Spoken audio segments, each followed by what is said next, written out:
جب اگلا سوال ہے، اگر شیخ عبد القادر جیلانی رحمۃ اللہ علیہ کو علم غیب تھا تو انہوں نے نبی صلی اللہ علیہ وآلہ وسلم کی ولادت کی تاریخ کیوں غلط لکھی، اور اس کا حوالہ کیا ہے کہ انہوں نے غلط لکھا ہے؟ یہ شیخ عبد القادر جیلانی نے اگر غلط لکھی ہے تو جو 11ویں کھا رہے ہیں پکا پکا کے، یہ ان سے پوچھنا چاہیے نا۔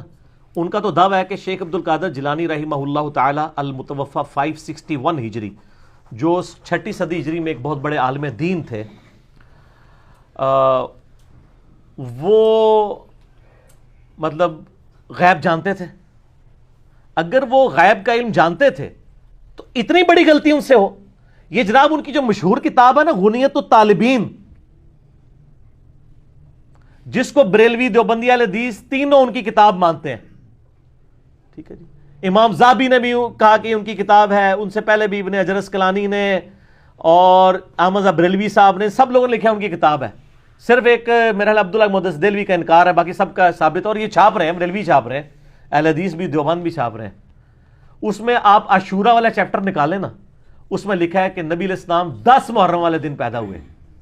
جو ہمارے مسلمانوں کے بچے بچے کو پتا ہے کہ نبی علیہ السلام 12 ربیع الاول کو پیدا ہوئے، چلے 12 کی تاریخ پہ اگر کوئی اختلاف بھی کرے وہ اب ختم ہو گیا۔ میں نے تو دلائل النبوہ امام بیہقی کی کتاب میں 4 نمبر اثر ہے کہ محمد ابن اسحاق امام المغازی فرماتے ہیں کہ نبی علیہ السلام سوموار والے دن عام الفیل والے سال، جس سال ابرا کا لشکر تباہ کیا گیا تھا، 12 ربیع الاول کو پیدا ہوئے صبح سحری کے وقت۔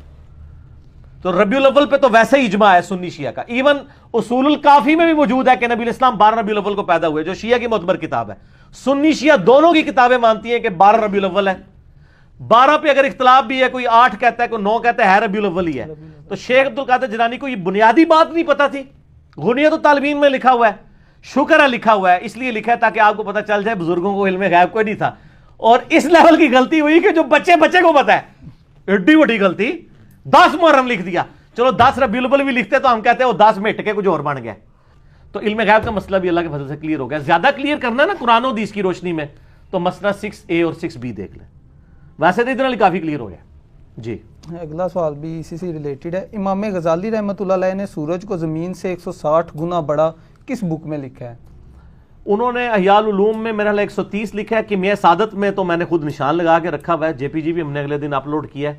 160 گنا لکھا ہے کیمیاء سعادت میں انہوں نے، جو فارسی میں لکھی تھی، اردو ترجمہ بھی ہوا ہے۔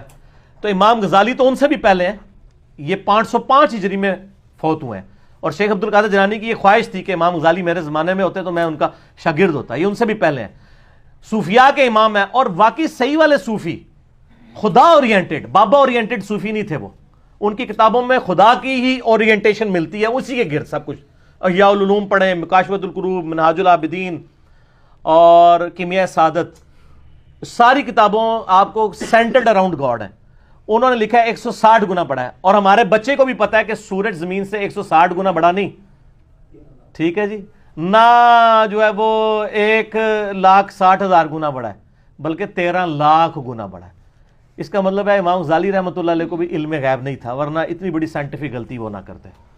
سر من لوڑ اور کتنا کریے تو منانے ہستے کہ غیب صرف اللہ کے پاس ہے۔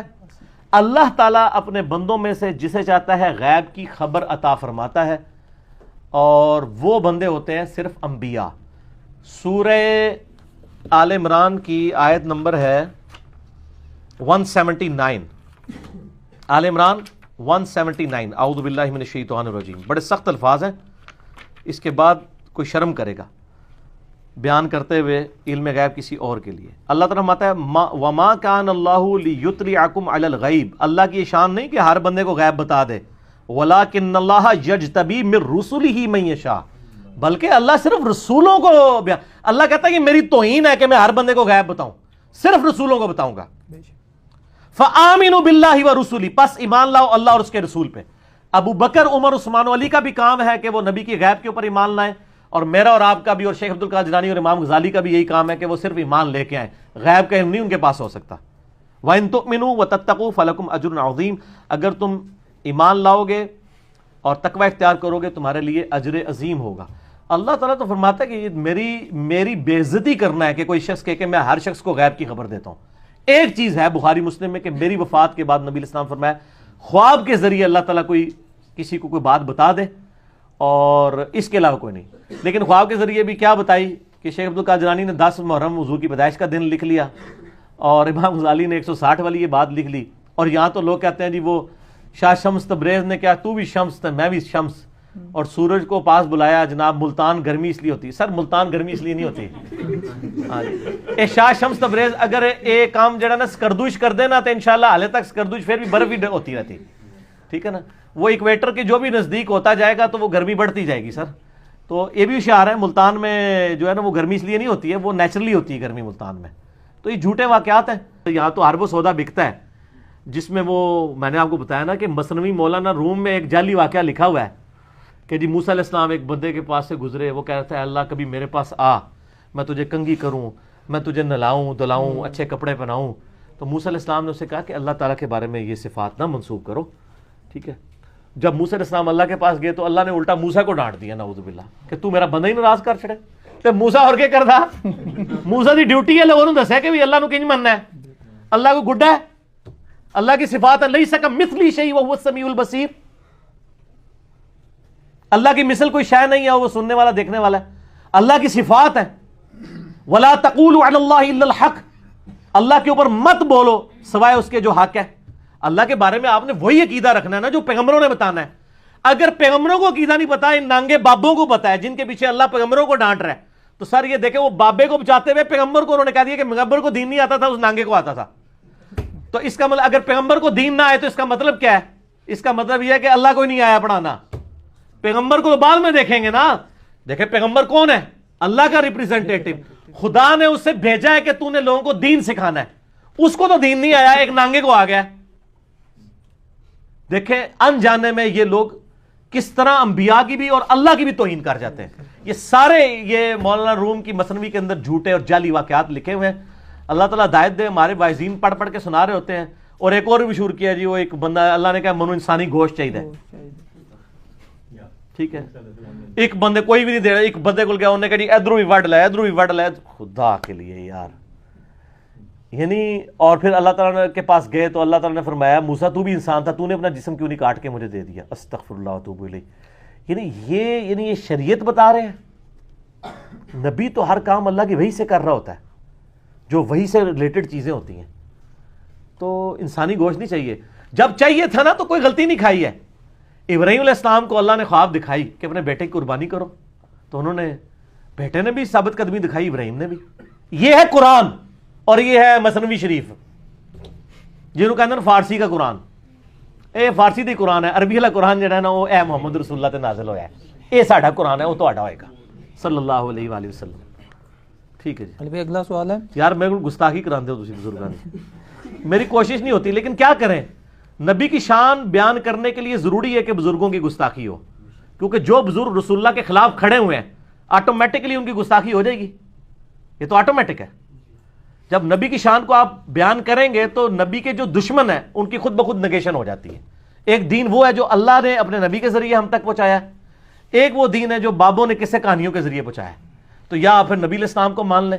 میں اس میں اکثر بیان کرتا ہوں کتنا مشہور کیا ہوا انہوں نے، مجھے بڑی خوشی ہوئی اس دن مفتی اکمل صاحب کو بھی خیال آیا، انہوں نے بھی کہہ دیا جعلی واقعہ ہے، شاید میری کلپ دیکھ کے انہوں نے کہا وہ پہلے تو کسی کی جرت نہیں ہوئی ہے، بچپن سے پڑھایا جی ویسے کرنی نے دند پان دیتے جی اپنے، سنا میں نا آپ نے، بڑا مشہور۔ اور لوگ 2 نفل پڑھتے ہیں ویسے کرنی کے، کہتے ہیں کیلا ان کے لیے نازل ہوا تھا۔ سر کیلے کا ذکر جو ہے نا، کیلے کا ذکر قرآن میں سورہ واقعہ کے اندر موجود ہے کہ کیلوں کے گچھے جنت میں ہوں گے، ویسے کرنی دے ابا جی پردادا جی حضرت بابا آدم تو بھی مطلب جڑا اس تو بھی پہلے جڑا ہے نا اے کیلے موجود نے، اللہ نے جنت میں رکھے ہوئے کیلے ہونے، اور کیلا نازل ہویا سی، کیلے پہلے بھی موجود سن۔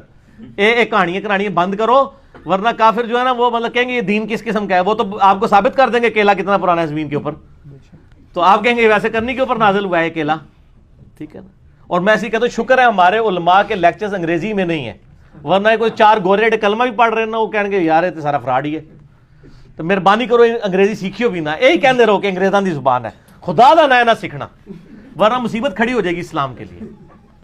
کہتے جی ویسے کرنی نے یہ دانت توڑا، یہ توڑا، یہ توڑا، سارے توڑ دی، بتیسی نکال دی، اور کئی میوزیم، بلکہ میرے خیال بادشاہی مسجد والے میوزیم میں بھی ایک آدھ دانت پڑا ہوا ہے، کتنے میوزیم میں وہ دانت پڑے ہوئے ہیں، ظاہر کاروبار چمک رہے ہیں نا اس کے اوپر۔ اس کی میں نے ان کو پھکی دی تھی، بہت بڑی پھکی، الزامی اینٹی وینم۔ میں نے ان کو کہا کہ یہ فیصلہ کرو کہ مولا علی بڑا عاشق رسول ہے یا ویسے کرنی. یہ ویسے کرنی سے بھی پوچھو نا تو وہ بھی کانپ اٹھیں گے کہ یار مجھے مولا علی کے ساتھ ذکر کر رہے ہو, کدھر علی اور کدھر میں. اب ویسے کرنی تو جنگ صفین نے مولا علی کے ہاتھ پہ بیعت ہو کے جنگ صفین میں حضرت علی کی طرف سے لڑتے ہوئے معاویہ رضی اللہ عنہ کے خلاف شہید ہوئے ہیں. ٹھیک ہے, تو یہ کہیں گے جی مولا علی بڑے عاشق رسول تھے. یہ زیادہ تر شیعہ بیان کر رہے ہوتے ہیں یا بریلوی کر رہے ہوتے ہیں. تو صحیح مسلم کے اندر غزوہ احد کا چیپٹر نکالیں اور بخاری میں بھی, دونوں میں یہ حدیث موجود ہے.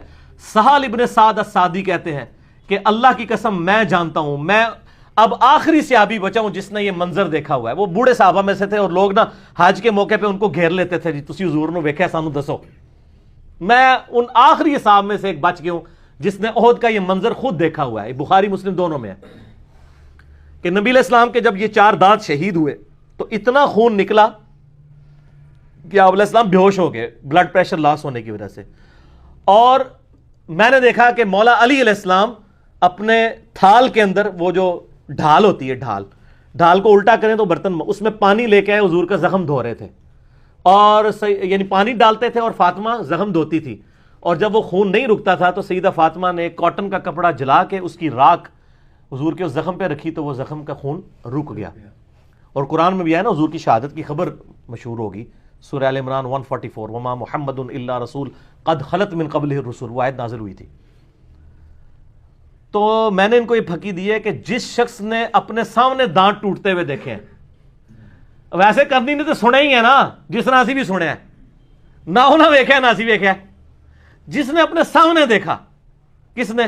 مولا علی اور فاطمہ نے, جنہوں نے اپنے ہاتھوں سے اس کا مرہم پٹی کی, اس زخم کی, انہوں نے اپنے دانت نہیں توڑے.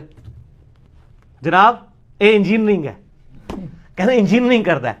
اگر مولا علی اور فاطمہ نے دانت نہیں توڑے تو سر انہوں تو بڑا کوئی عاشق رسول نہیں ہے. تو اب ایسے کرنی نے بھی نہیں توڑے, یہ واقعی جعلی ہے. تو یہ بس ٹنی ہے, یہ ٹنی سنی نہیں ہے, سن سنا کے سننی, ٹنی اسی پڑھ پڑھا کے سننی.